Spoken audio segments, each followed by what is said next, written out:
Dave, and thank you so much for... Thanks, Professor. I appreciate it very much. First, I think a moment recently that happened to me that says a great deal about this sports time that we're in is a couple of weeks ago I got a call from my mother, and she said, how you doing? I said, Mom, I'm really distracted. She said, what's wrong? I said, well, there are these riots happening at Penn State. And she said, good, I'm glad they're rioting. And I said, why are you glad they're rioting? And she said, someone has to stand up to the fact they covered up those abuses. And I said, well, no, they're actually rioting because the coach got fired. And she was like, what? And she there was like a cognitive dissonance there. She didn't understand it. It was like, wait, I don't understand. Wait, why? And so that's the times that we're in. Before I start, I just wanted to ask a quick pulse question to the crowd. It gives me an idea of who I'm talking to. Like, how many people here consider yourselves like diehard sports fans? Absolute diehard. Oh, get that hand up. Look at your hands. All right, by putting your hand up, I'm assuming that means you paint your face when you go to sporting events. Is that okay? How many of you consider yourselves casual sports fans? You like to keep up with what's happening in the sports world? Okay. Yeah. And how many of you would rather shave your head with a cheese grater than hear somebody talk about sports for an hour? Okay, I appreciate your honesty. What's your name, sir? What's your name? Iski? Okay, good. My name is Dave. Hello. What I am hoping to do today is do a talk about the politics of the sports that hopefully will speak to the diehard sports fans, the casual sports fans, and Iski. That's the goal, is the idea that it would speak to all of us, because I think us having a sense of the politics of sports is very important for us understanding actually 21st century America. There's a quote I use a great deal by Ralph Nader, and I'm not just referencing Ralph Nader because he spoke here earlier and has some family in the room, but Ralph Nader says often in speeches, you better turn on the politics or politics will turn on you. Like, I'm a big believer that you better turn on the sports, at least the way sports shapes our national discussions, or sports will then in turn turn on to us. Now, as for myself, growing up, I was one of those psychotic sports fans. Like, if there was face paint to put on before going to see the Rangers or the Knicks, I was going to put it on my face. That's all I care. Sports, politics in my house usually meant an argument followed by a broken glass that lasted about 2 minutes. There wasn't any real discussion or debate in my house growing up. And that changed for me pretty dramatically back in 1996 when a basketball player for the Denver Nuggets named Mahmoud Abdul-Rauf made the private decision that he wasn't going to come out for the national anthem before games. And this was a decision that he made on his own. Didn't tell anybody about it. There was no press release.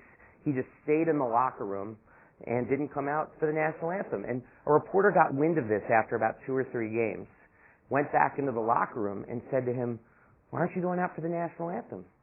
And he said, look, it makes me uncomfortable, the combining of compulsory patriotism in sports. It makes me uncomfortable. And, we don't play the national anthem before when we go to the movies. Why do we have to do it before sporting events? I don't want to be a part of that. And that's my personal choice, and I'd like to leave it at that. And the reporter said to him, but don't you realize that flag is a symbol of freedom and democracy throughout the world? And Rauf gets this kind of look in his eye. You could see it on YouTube, and you could see the wheels spinning in his brain, like, should I say something? Yeah, I think I'm going to say something. And he says, well, it may be a symbol of freedom and democracy to some, but it's a symbol of oppression and tyranny to others. Now, when he said this, it was like, pardon my French, the sporting shit hit the fan. ESPN was like, Rauf spits on the flag, booyah, din-in-it, din-in-it. And it was brutal what he then went through. And he eventually was drummed out of the NBA for his political beliefs. And I was a college student at the time watching this. Mr. Diehard sports fan over here. And, this is a story that just couldn't be contained as just a sports story. And I saw a couple of the talking heads on ESPN, and one of them was somebody who actually spoke here earlier this year, a gentleman by the name of David Megacy. And David Megacy said, why are people giving Rauf such a hard time? He sees himself in a tradition of activist athletes like Muhammad Ali or Billie Jean King. And I watched this, and I'm seeing this guy, Dave Megacy, say this, and I'm saying to myself, wait a minute, activist athlete? What the hell is that? Like, I'd never heard of such a thing. I thought I was like Mr. Diehard Sports Fan. And I had no idea that there was actually a history of athletes who'd use their hyper-exalted commercialized platform to actually say something about the world in which they live. And I tried to find books that actually talked about this, and they didn't really exist in any kind of comprehensive way. Like, this is a history of athletes who have dared to step out of the sort of box that they're told to be in and actually say something about the world. And what I found as I researched it and looked into it was that a lot of the things that I thought were true about the history of sports were actually not true. And by learning the actual truths, it was a way of actually understanding American history in a way that was a true educational experience for me. And what I've found in doing this kind of work is that, let's face it, there are a lot of people in this country who read the sports page and stop, or just go to ESPN.com and not NewYorkTimes.com. But by talking about these issues through sport, you can actually have a series of discussions with people that you wouldn't otherwise have.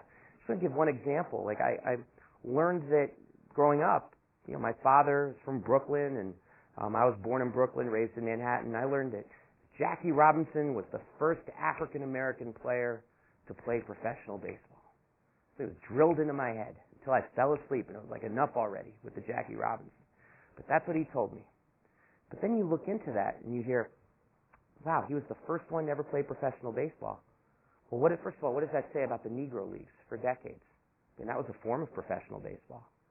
And second of all, what does it say about the fact that there actually were African Americans who played professional baseball with whites in the 19th century, after the Civil War, played professional baseball. And then they were systematically pushed out of the game. Now, why were they pushed out of the game? They were pushed out of the game because of the defeat of Reconstruction in this country after the Civil War. So you have the whitening of Major League Baseball as players like Moses Fleetwood Walker were literally pushed off the field by a player named Cap Anson, who's in the Baseball Hall of Fame, had over 3,000 hits, and Moses Fleetwood Walker actually had to brandish a pistol on the field to get off in one piece. Now think about how that would look on ESPN today, a player brandishing a pistol to get off on one piece to avoid what actually was a lynching kind of scenario where the players were marching at him to get him off the field. And that was only just one example of what was happening in this country at that time. You had the full-scale whitening of sports where previously it had been an interracial province. Like the Kentucky Derby, for example. The first Kentucky Derby in 1875 had 17 jockeys, 16 of them were African American. By 1890, it was entirely white. In the South, as part of the Jim Crow laws that were passed at the end of the 19th century, they actually made it illegal for African Americans and whites to actually fight dogs against each other. It was legal to fight dogs. It was legal to do other things too, like they had a sport back then called bull baiting or bear baiting, where you would take a bull or take a bear and you would bring a rabid dog and you would see which dog would do the kill blow against the bull or the bear. That was still legal throughout the South. But what was illegal was the idea of a black person owning one of the dogs and a white person owning the other. Now, the only sport that actually remained multiracial during this period was actually boxing. And it wasn't because the people who ran boxing were Quakers or anything like that. It was because they realized that they could make money by pitting white boxers against black boxers. So you have this whole history about understanding about the way racism developed and the way segregation developed by looking at sports. And then looking at Jackie Robinson as an individual. It's once again, the myth of how to fight racism versus the reality about how racism was actually fought in this country. I was raised, my father saying this to me, that Jackie Robinson did it the right way. And this was pushed. He did it the right way. What does that mean, he did it the right way? Well, that means he took all sorts of abuse from fans. People threw balls at his head. People spiked him on the base paths. But he kept his mouth shut, and he did it the right way and proved through his individual greatness that this is the reason why he belongs on a Major League Baseball field. Well, you do the research, and the reality was actually quite different. Jackie Robinson was actually a very loud speaker and a very proud speaker for civil rights in this country. He actually went on a barnstorming tour in the 1950s throughout the South. He was the number one most requested speaker by the NAACP. And the number two most requested speaker was someone you might have heard of named Martin Luther King. And I always find that very interesting because you imagine people at an organizing meeting. Can we get Jackie Robinson? He's busy. All right, let's get Dr. King. Damn it, But that was the reality of the kinds of discussions that took place. Like, Jackie Robinson, number one, Martin Luther King, number two. And he would always end his speeches the same way, where he would say, if I had to choose tomorrow between the Baseball Hall of Fame and full citizenship for my people, I would choose full citizenship time and again. And so far from the myth that only through individual greatness can you conquer racism, Jackie Robinson said explicitly, I may have had opportunities, but that doesn't mean a thing as long as the masses of the people are left behind. And on that note as well, it's like, and I would be so remiss not to mention this, especially in Oakland, California, because a gentleman who just died here in 2010, a gentleman named Lester Red Rodney, died at age 97. He was the sports editor of the Daily Worker, the Communist Party newspaper in the 1930s. And they had a sports editor. That's the first thing that sometimes makes people say, oh, the Communist Party had a sports editor. But he was somebody who actively organized throughout the 1930s to integrate Major League Baseball. They petitioned outside stadiums that still exist today, like Wrigley Field and Fenway Park, Yankee Stadium, and they would get signatures, and they would, Yankee Stadium doesn't exist anymore, but there is a Yankee Stadium. And they would send in petitions to the commissioner at the time, Judge Kennesaw Mountain Landis. And they got 1 million signatures to integrate Major League Baseball and sent it in to him. And I had the good fortune to interview Lester a great deal before he passed away. He died at age 97, sharp as a tack. And I remember when I interviewed him, I said, you have all these amazing stories. I want to take them and let people know them. And he said to me, to be 80 again, which I always thought was very cute in its way. But he was an amazing person. And he saw fighting racism in sports as part of fighting racism in the broader society. So, as you could probably tell, I think that by looking at sports, you can actually tell the history about African American oppression, about the way white supremacy has operated in this country. It's also true, if you want to tell the history of women in this country. I mean, looking at sports as a lens is an amazing way to do that, and an exciting way to do that as well. At the turn of the 20th century, sports was something that was coming into every public school in the United States. There was the start of something called the Public School Athletic League that was actually underwritten by people with names that might be very familiar to people like Rockefeller, people like Carnegie, people like Hearst. Does that name ring a bell? Hearst around here? And the idea was, from their perspective, and I'll say it from their point of view, that sports was going to be a way that you would Americanize young white boys, young immigrants coming from Eastern Europe. They would learn the American way through sport. Now, as you can see just by the way I described it, who does that leave out? It leaves out, first of all, of course, young children of color. It also leaves out women, whole half of the country, young girls, excluded from sport. The only young girls who had access to sports in this country were the very wealthy who had access to it through this new kind of formation, which was known as the country club. But the sports that they had were not that great. There were two main sports that they had. First, there was golf, which is not a sport.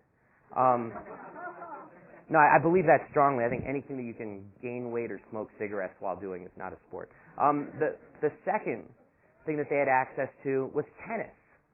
But tennis was a horrible trial, a terrible experience, a torturous experience for women of that time. At the time, if you were playing any kind of tennis match, and this went from Wimbledon to the country club, you had to wear a corset. Now, have you ever wondered why women's tennis even today is the best of 3 sets instead of the best of 5?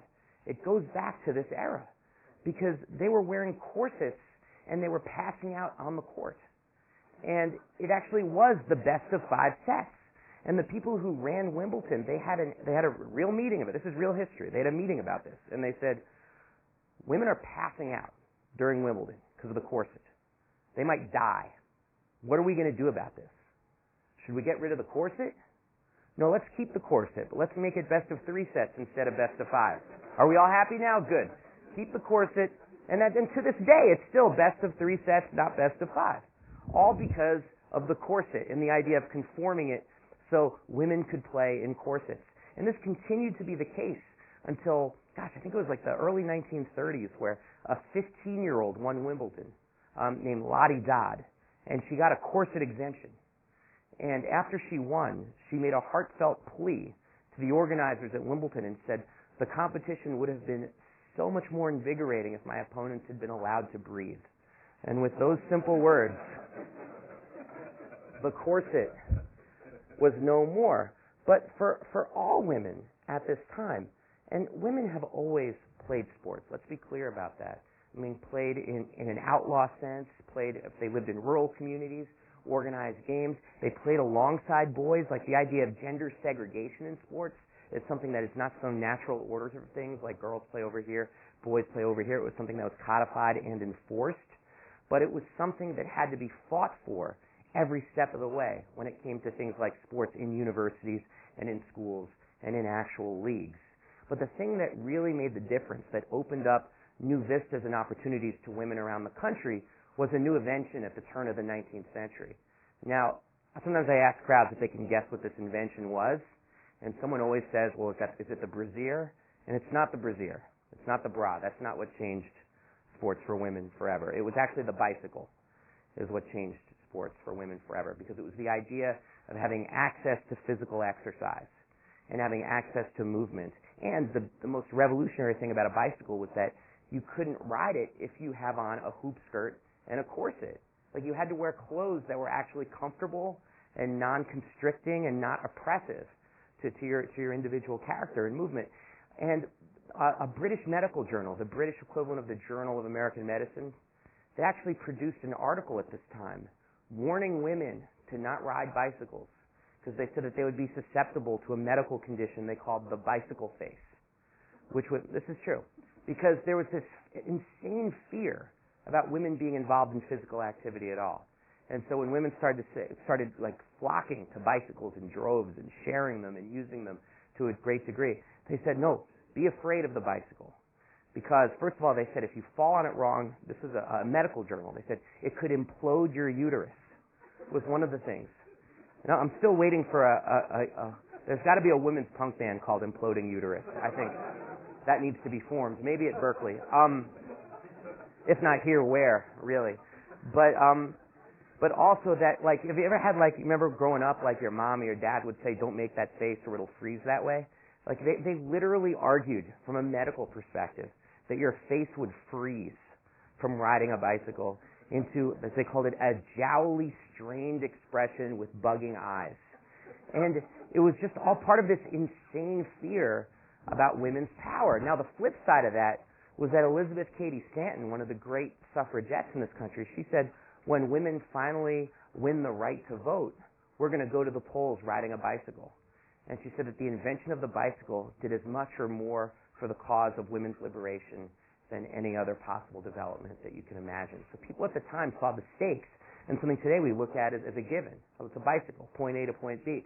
No, back then it was a social tool for either mobility or repression, and it just had to do with the way that sports was connected and interwoven into what was going on in this country. Now, you could connect that as well to the women's liberation movement in this country, which saw sports as something essential as far as what it was they were fighting for.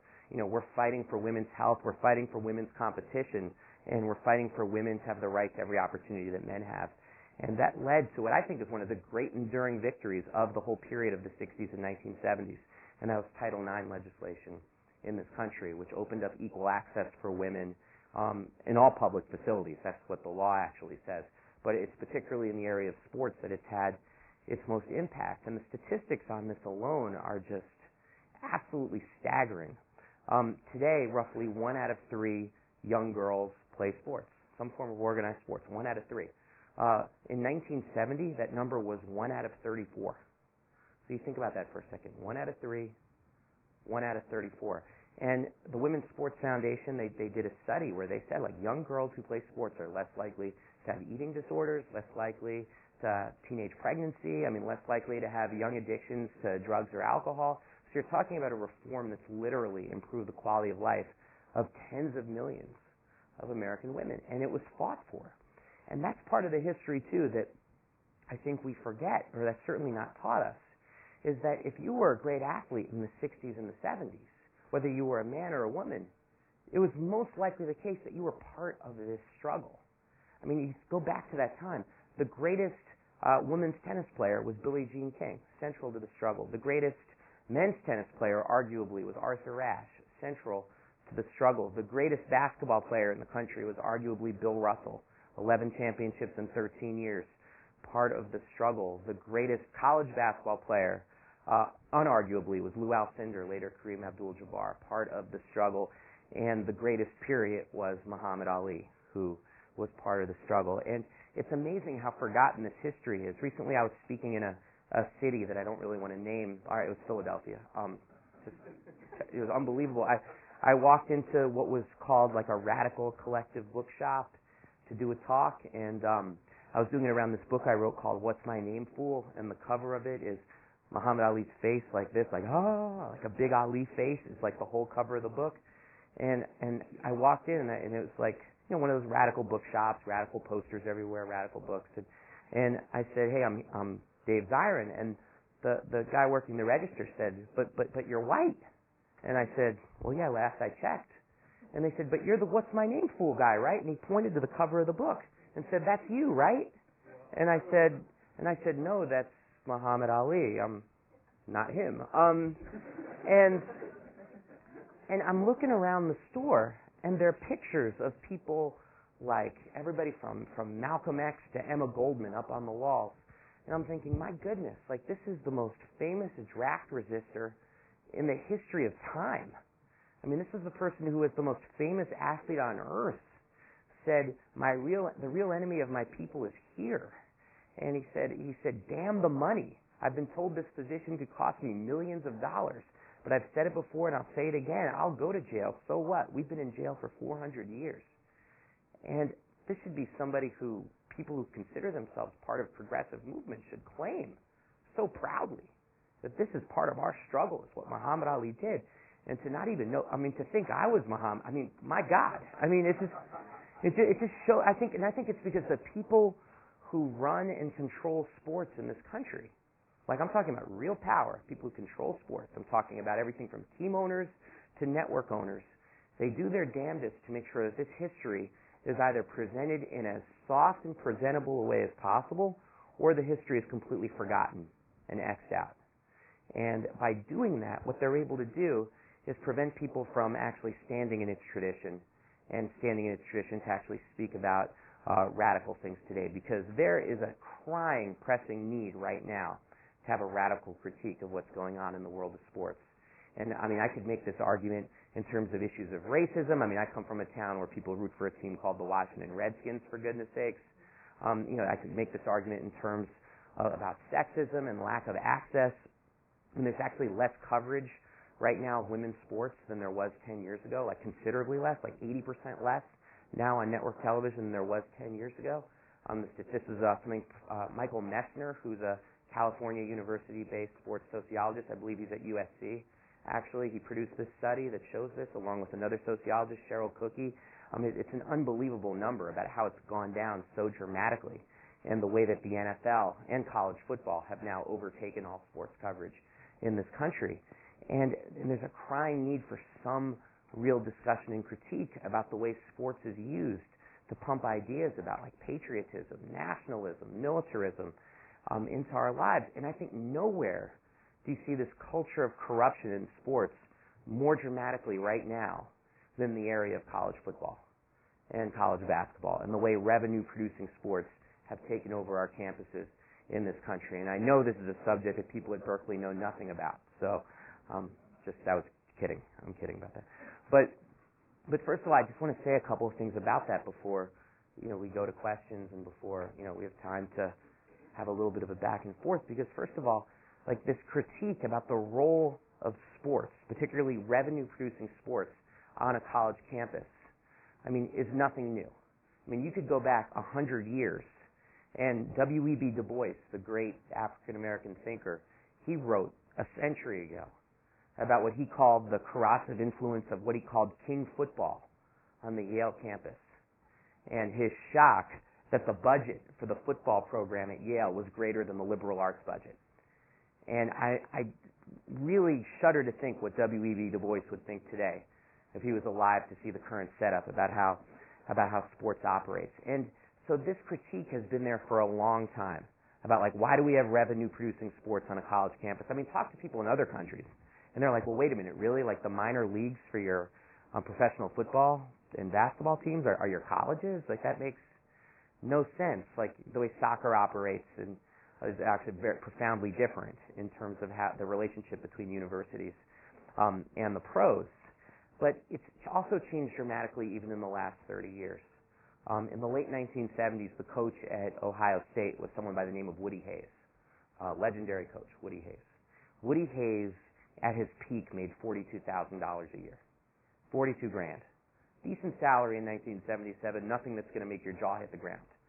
Their new coach, Urban Meyer, just signed a contract for a base salary of just over $4 million a year. He's now by far the highest paid public employee in the state of Ohio. And that number, by the way, is low compared to the perks and benefits he's going to get on top of that. And this is the case in areas around the country. Columbus, Ohio, where Urban Meyer is going to be, is no exception. I mean, everything that's played out recently at Penn State University is related to the bizarre and twisted way that revenue-producing sports relate to college campuses. I know people know what's happened at Penn State, but I think what scares us about what happened at Penn State is that we give so much power to these football coaches that they're actually not only more powerful than the college presidents themselves, but that the power allows them to have a certain amount of lawlessness relative to the rest of campus. And that lawlessness is earned not because of their individual greatness or the fact that they win a lot of games, but it starts because the football program becomes the economic center of a region that otherwise has no economic center. Penn State, which is in State College, Pennsylvania, an area called Happy Valley, produces $70 million in revenue every year for Penn State. $50 million of that is profit. It is the economic, social, and cultural hub of the entire region. One of the things that was said by a young Penn State student in the aftermath of Joe Paterno's firing was, she said this in defense of Joe Paterno, she said, don't people realize that if it wasn't for Joe Paterno, we wouldn't have a Walmart within 30 miles of this place. Now, first of all, a horrible overestimation of the importance of Walmart in all our lives. But second of all, it's this idea that says, like, wow, without this football program, this entire area would just be this dead zone.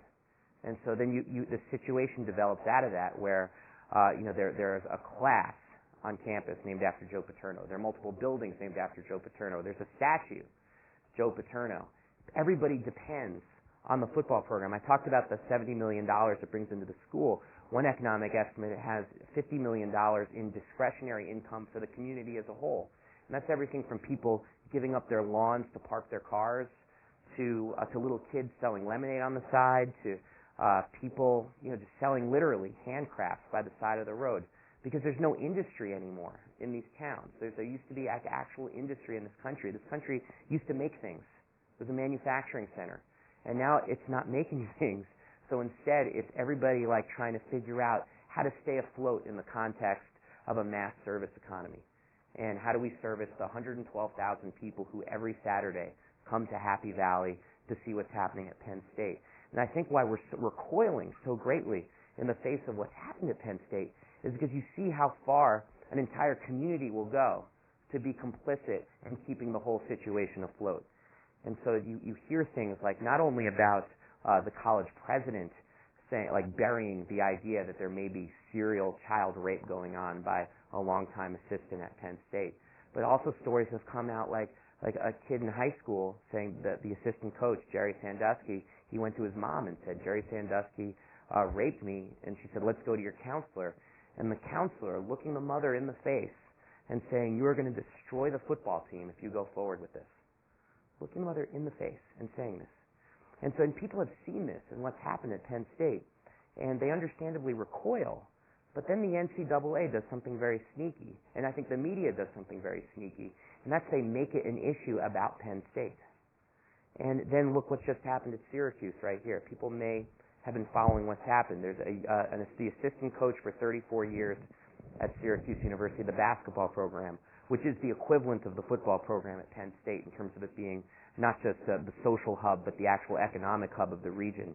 It's the fifth most profitable college basketball program in the country is at Syracuse, which is a community of 150,000 people that otherwise has no sort of professional sports culture. And there's not really that great a football team at Syracuse. It all revolves around the basketball program.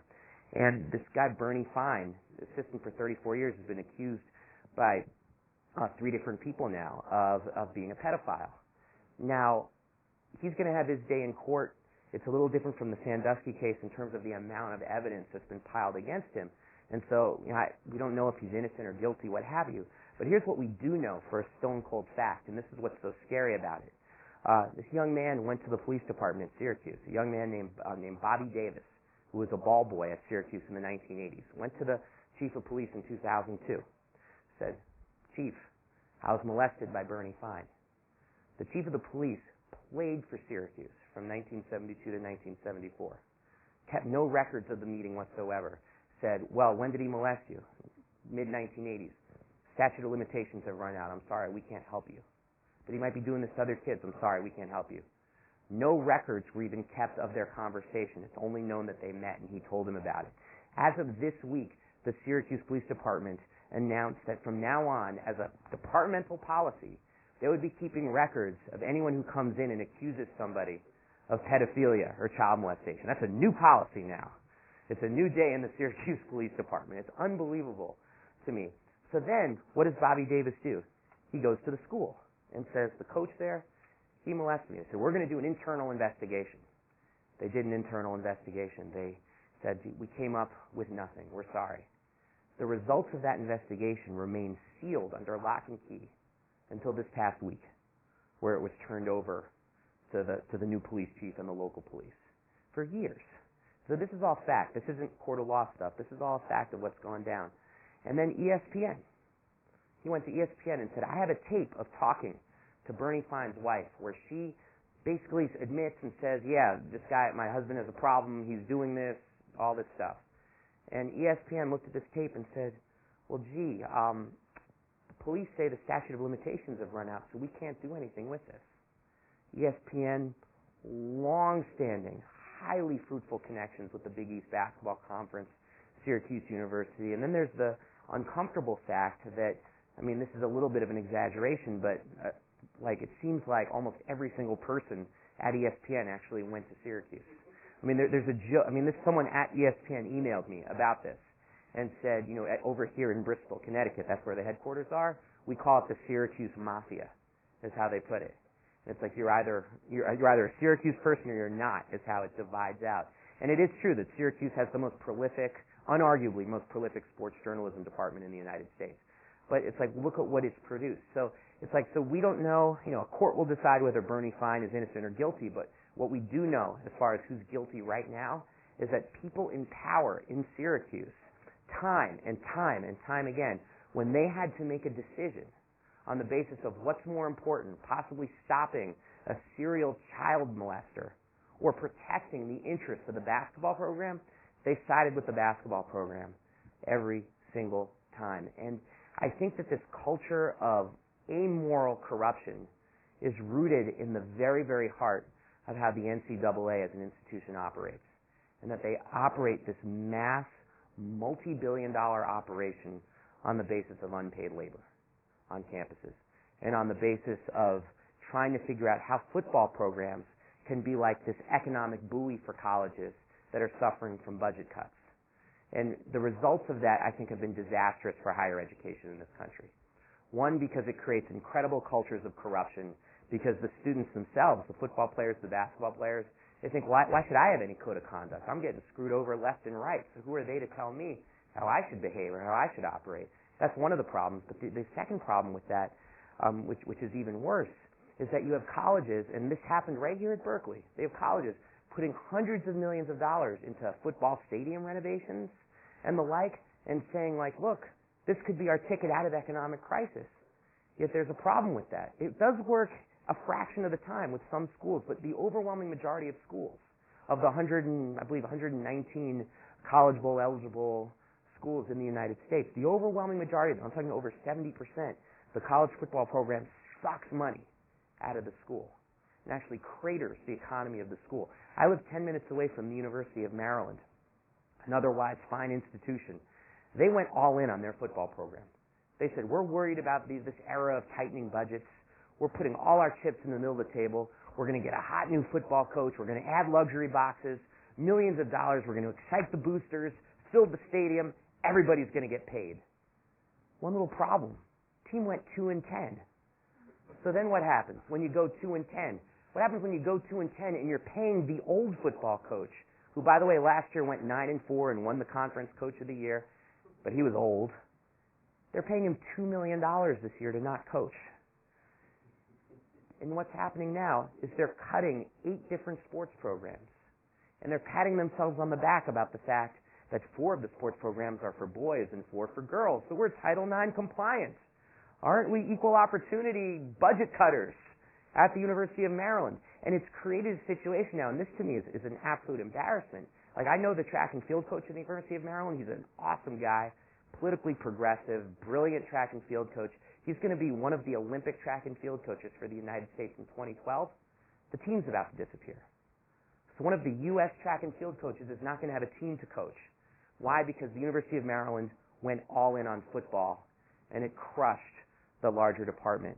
I mean, it's an absolutely sick system. And I got to give time to give one more example, because this is the one that really blows my mind. It's like, even when the football team is good and makes money, it creates an incredibly distorted campus culture. So this is like, best case scenario stuff. I was just at the University of Oregon in Eugene, where Phil Knight and Nike, they give like hundreds of millions of dollars to the football program. It's developed to now the University of Oregon's one of the best in the country.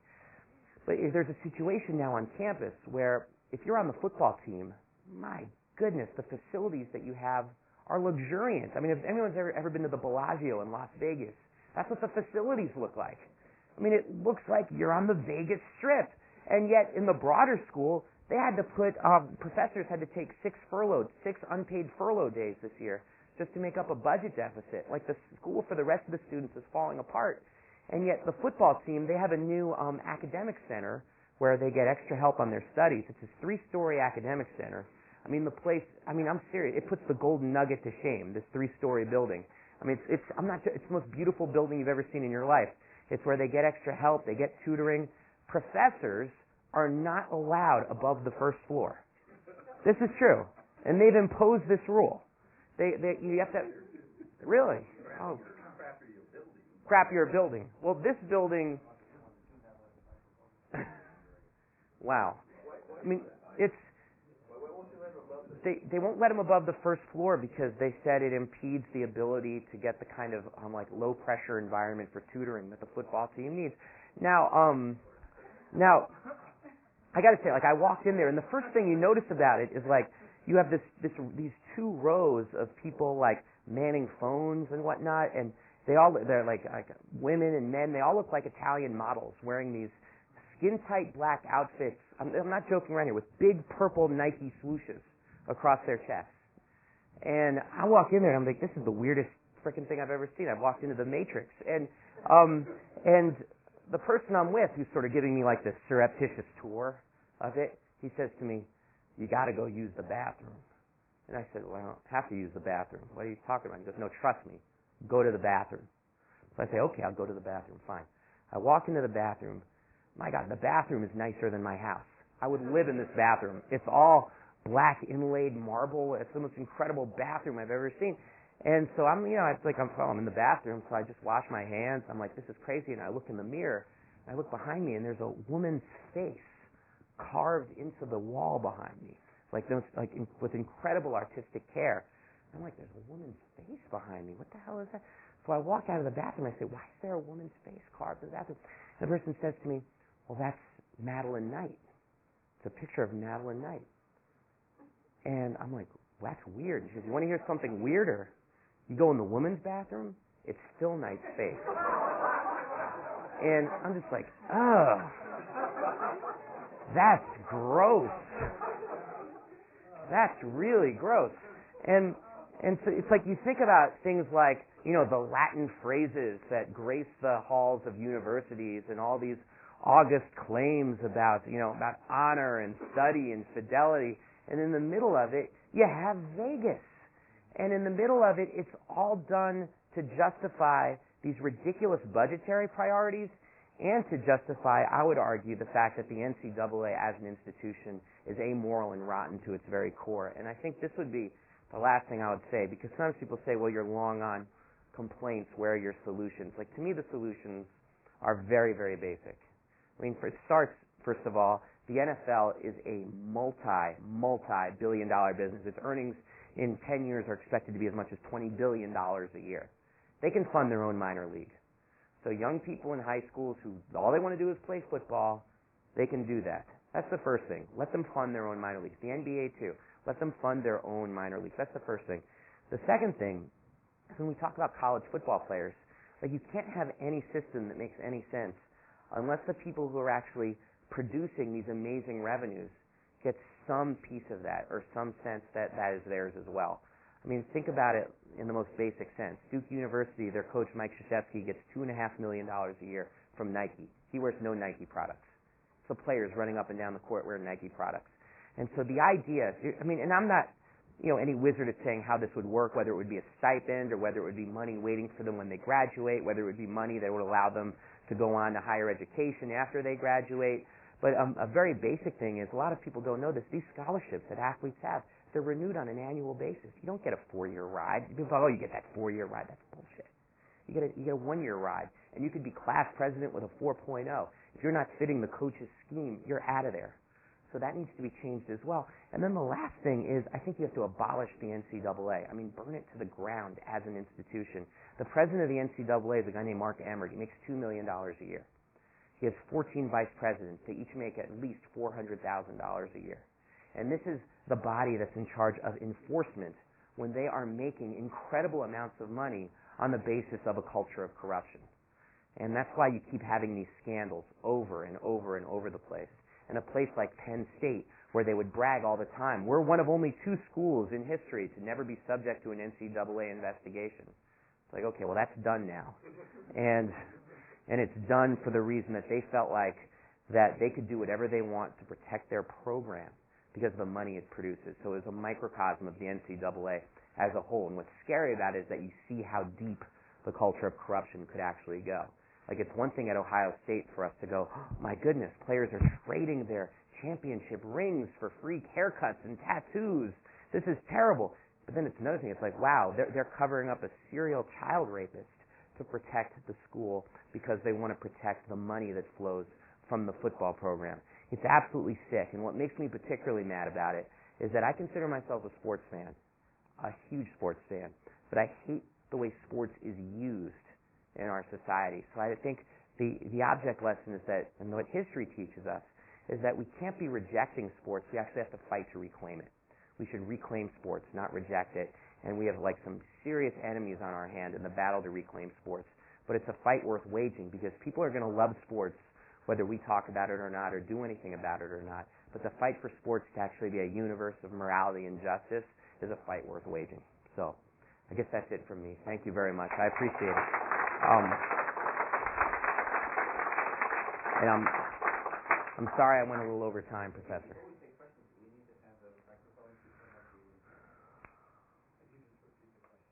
Yeah, I'll repeat the question. You got it. Laura, and then...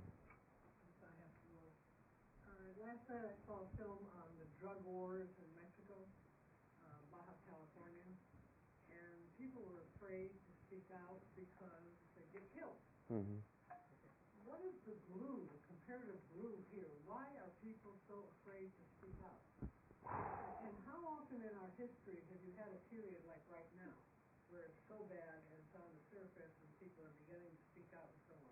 Does it just come and go? Why are we afraid to speak out here? Some people don't make money from this. Mm-hmm. Kids that play don't make money. Mm-hmm. Yeah. No, absolutely. There's it's an amazing question. So why are people afraid? I don't know if you mean in a university or in all of sports, but everywhere. Why are people afraid to speak out about corruption in sports? Why are people scared to do that? And then the second question was, is there an analogous time in history like this right now? I'll start with saying that I don't think that there's an analogous time in history because I think the power of sports relative to poverty in this country is so extreme. And that's, to me the real difference. Is I get asked a lot, why don't more athletes speak out today? And there are a lot of ways to answer that question, but one of the ways that I think is the most potent in terms of our way of thinking about it is you have to look at who actually becomes professional athletes in this country. It overwhelmingly comes from poor and working class communities. And this has always been the case. I mean, Joe DiMaggio said 70 years ago, if you don't have hunger in your belly, you're never going to become a professional athlete. And he meant, right. Oh no, we'll get there. Laura said that doesn't explain professors. And I think though that especially when you look at things like the prison industrial complex in this country, the absence of jobs, the bifurcation of poverty and the gap between rich and poor, and the fact that we've somehow become a country in the 21st century where you can have an African American family in the White House and an African American man in Georgia, Troy Davis, lynched for a crime that he didn't commit in death row. Like this incredible bifurcation on the basis of class in this country, it creates a situation where people feel that the price for speaking out, when you get the attendant privileges that come with being part of the athletic industrial complex, is so incredibly high.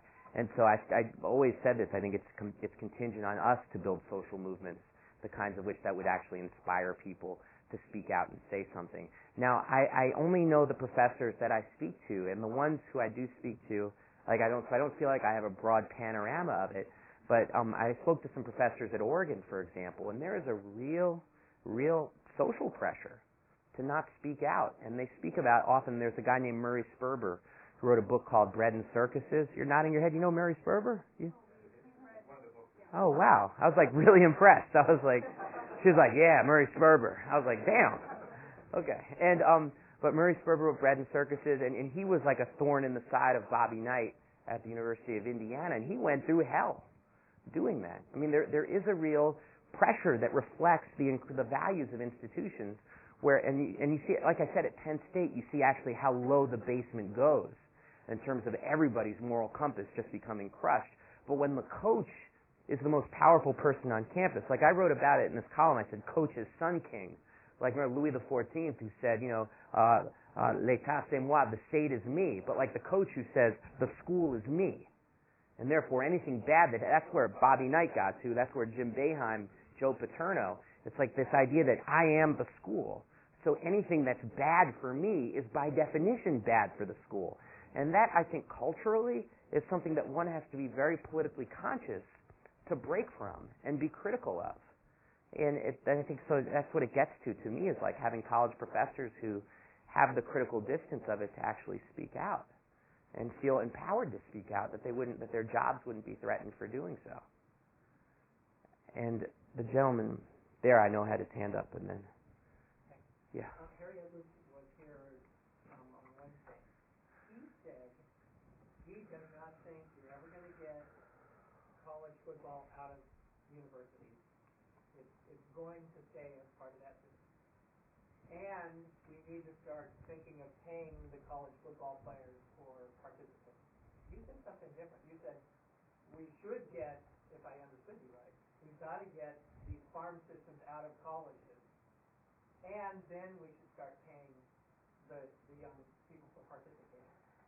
Do you think it would be possible to keep them in the colleges and start paying these athletes money? Because it seems to me that is a hornet's nest that would raise a whole lot of questions about what a school is for.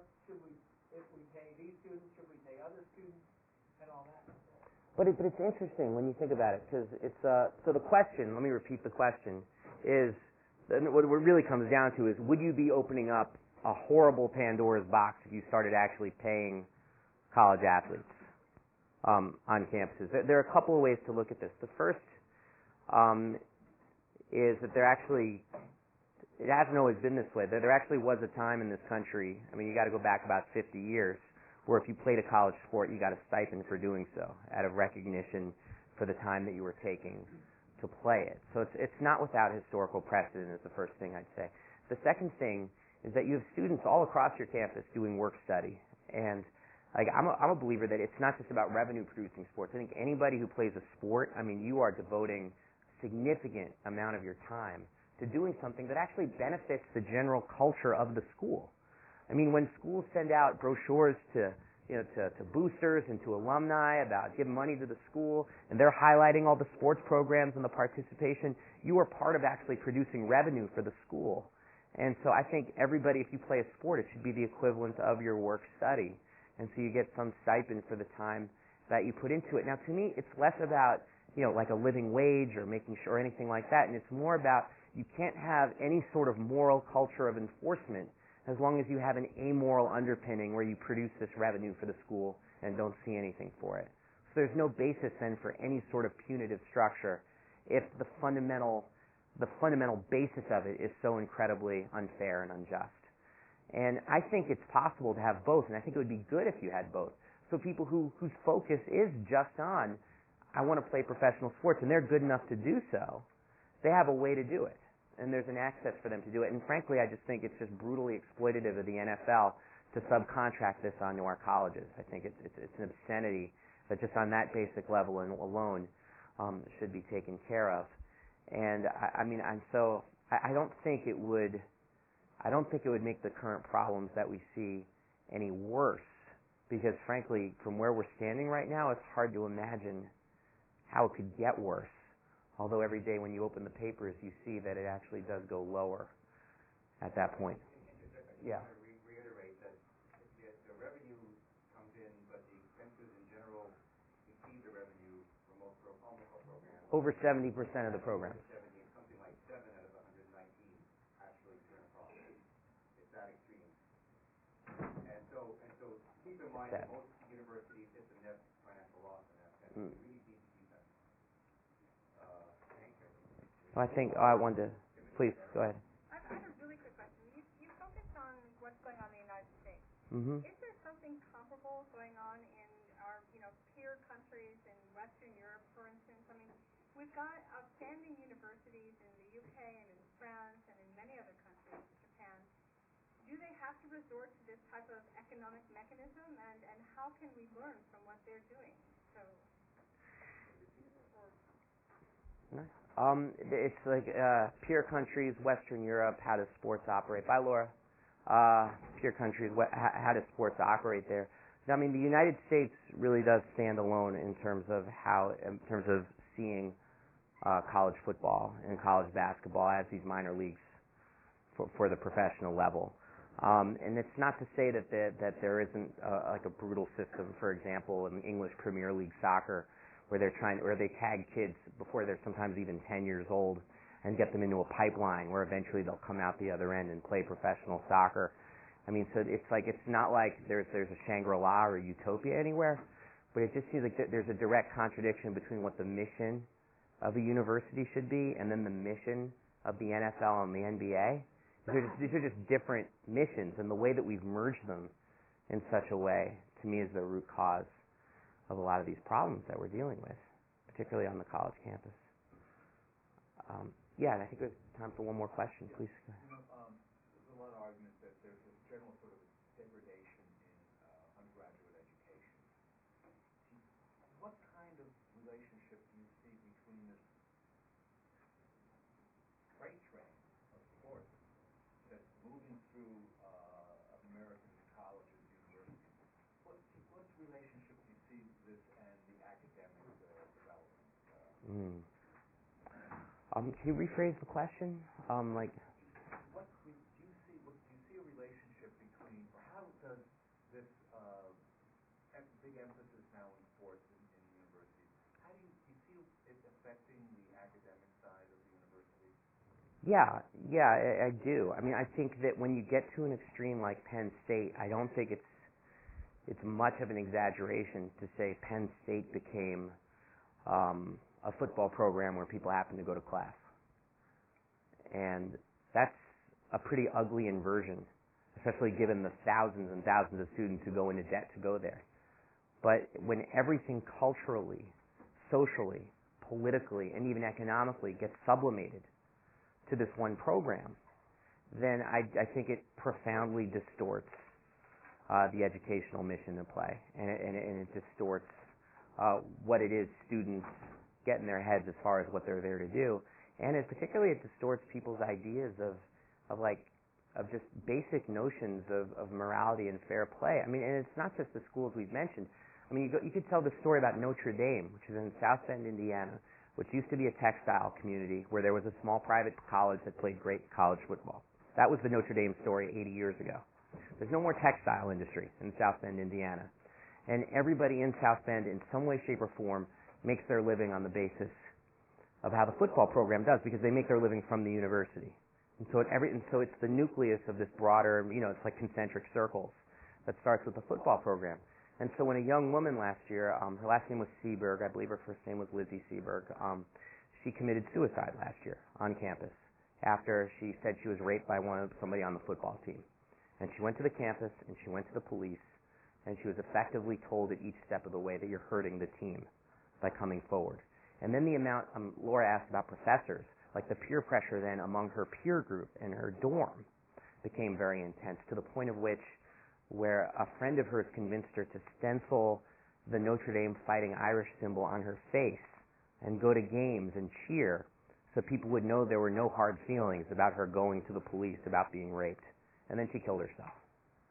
And I think like when you talk about like distorting the educational mission, what about like distorting the basic mission of trying to produce fully functioning adults with a sense of justice by the time they graduate, critical thinkers. I mean, you're distorting all of that, and it's like I think it's like we're not going to do away with these ugly stories by speaking about abolishing sports, because I think it's like a utopian idea. But I think we do away with it by having a critical analysis of the way sports operates, and by not being shy about raising it at every opportunity. So, hope that helps. I guess.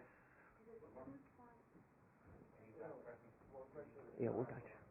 Well, and I'll get Ken too, but go ahead. Kind of along those lines that you were saying that sport is communicating a whole set of values and kind of the whole idea of militarizing our communities or militarizing kind of giving this discipline to young people in order to kind of prepare them for what we value in society. And since our society is so heavily dependent on the military-industrial complex and prison-industrial complex, do you think that kind of reforming sport in a way that still functions that, however, statistical sense in our community? See, it's interesting. Like, I think that by challenging the way sports represents the military and prison-industrial complexes, you are also in turn challenging the military and prison-industrial complexes, sometimes in a way that allows you to connect with people in a way that you can't if you're just talking about the military or just talking about prisons. And especially because I think a lot of people, and myself included in this, like they hold sports like very dear to their hearts. So if you can speak about it in a way that like, hey, you have these real institutions in our society, like the military, like the prisons, and they're exploiting sports as a way to sell the idea that somehow it's natural to have the military and have prisons like in each and every aspect of our lives. It's a way to challenge those things by saying, no, we need to reclaim sports as safe space from inculcating values in young people that says somehow like, hey, it's fine that over 2 million people are behind bars in this country, or it's fine that we're somehow in this permanent state of war, or it's fine that in communities where there are no longer industries, there's now a private prison there that provides prison guard jobs to people who maybe their parents were working in industrial factories or had good union jobs. And it's like challenging the way sports represents those things is a way of challenging those things. And just to give a concrete example that to me was really exciting and interesting is people might know about the tar sands pipeline and that issue about that like hard environmental degradation that was proposed and supported by a lot of people in the Obama administration about dredging this thing called tar sands oil and running a pipeline that would run well over 1,000 miles, like 1,500 miles running from Canada all the way down into the Gulf. One of the key places for the company Keystone was in Nebraska. And I wrote an article about this because the University of Nebraska and the football program, they cut a deal with Keystone to have advertisements during the games, like providing jobs for Nebraska with tar sands. And the people at the football game at Nebraska, they booed their heads off when that came on. And it's like the whole stadium in mass opposing the pipeline. Because, and then it's like you unpeel it and you find out that there were people at Nebraska among the students doing very good political work explaining that, if this pipeline comes through Nebraska, it means a pipeline in your backyard that's going to be emitting toxic fumes and might get into the water supply. So this isn't an issue of right or left, Republican, red state, blue state. No, it's an issue of whether or not your kids are going to get cancer or not. And they're trying to use the football team as a way to make it seem like it's as American as apple pie to have a pipeline going through your backyard. And so the whole football team came out against it. And then the athletic director of the University of Nebraska, a guy named Tom Osborne, who's a legend coach in Nebraska and a former congressman as well, ran for Congress with no political experience, won like 80% of the vote, just because he was their great football coach. He announced that they would never again be accepting ads from Keystone for the games. Because he said, for somehow all of a sudden it became inappropriate to pump the pipeline through the games. And so you see what happened there is like people were able to challenge the pipeline in a way that was very public, that got national news coverage, that was on ESPN and Sports Illustrated, and they were able to do it by saying, wait a minute, football should be safe space from the environmental degradation agenda of the Keystone Pipeline. So it's like this is what I'm talking about in terms of it being a very effective way to challenge these issues. And yeah. Great to see you. What you're talking about is the Raider deal. Now, again, the Raider deal went in motion several years ago, but it was an absolute nightmare disaster. None of the forecasts. Arthur Anderson did all the actuarial forecasts of the ticket sales. Michael Milken, Drexel Burnham Lambert did the bond sales. They had this thing set up to lose on the 10 bullet points on the win. They said, we're going to win. Mm-hmm. Not one of those points came through. Mm-hmm. Still, it went forward. Mm-hmm. Bill Graham presents, before he died in the helicopter crash in the Benicia area, had an offer to the Alameda County Board of Directors to take over the stadium, just take the dust off the exit sign, Mm-hmm. which showed probably $2 billion of positive cash flow over 30 years. Mm-hmm. Al Davis's deal is $1 billion loss Mm-hmm. right now. The lessee, the licensee on the licensing, the county borrowed the money. The county borrows the money. In a public bond thing, only 5% of the funds can go to a private interested party, Mm-hmm. a principal. Al Davis got 17%, $37 million upfront cash. The first draw out of these bond accounts went to Al Davis. Mm. $37 million. Okay. The reserve account on a 30-year bond, they usually have 2 years and 3 years. If it gets rough, they can draw against it. It's a financial ID. So the bonds, they can't make the bond payment, something's going wrong. They can drip into the bond account and pay for it, right? Within 31 months, they were out of the bond account. Mm. I mean, the reserve account, this thing was a fraud at 2,700 point letters, and it still went through. Mm-hmm. The licensee on the agreement has a net worth. Your shirt's worth more than their net worth. Damn, this is a nice shirt too. No, well, the one thing I would say, it's just about the issue of Oakland, the Oakland Raiders stadium, and the boondoggle created by the late Al Davis that was a total money loser for Alameda County and financial fraud of epic proportions. The one thing I would add to that is if people ever talk to you about the public funding for stadiums, quote this one sports economist who said that it would be better for a city if you took $1 billion in small bills, stuffed it on a plane, and dumped it onto a city, and let people just pick up the money and spend it in local stores than actually using that money to build a stadium. Yeah. It would actually be better economically to just dump money on people's heads. So. Make sure they spend it in that city, right? Yeah, you would dump it on that city, yes.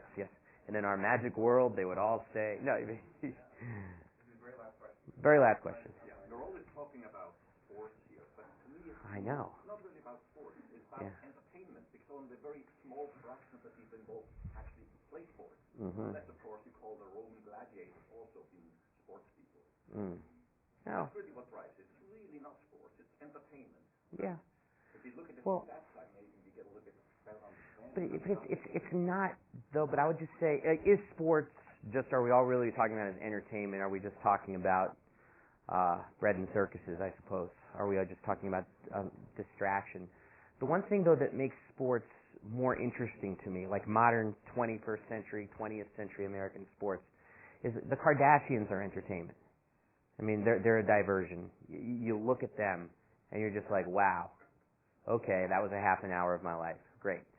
But sports is something different, because what sports is also is the showing of excellence. And the thing about excellence, especially when it draws its ranks from the poor in this country, is that can also in and of itself have an effect that's very positive and very radicalizing. Like in the context in this country in the turn of the 20th century of white supremacy, to have the excellence of Jack Johnson as a boxer, that was very radicalizing. In the context of sexism in this country, to have the excellence of Billie Jean King. In the context of homophobia, to have the excellence of Martina Navratilova. In the context of the Japanese internment camps, to have the excellence of the baseball leagues that took place, that were developed indigenously inside the Japanese internment camps, and the showcasing of excellence in the face of oppression, that actually had a very radicalizing effect on people. And I think that's something that we would be wise to not discount just because we object, for all the right reasons, a lot of the trappings of sport. Okay. All right, that's it. Thank Thank you so much. Thank you.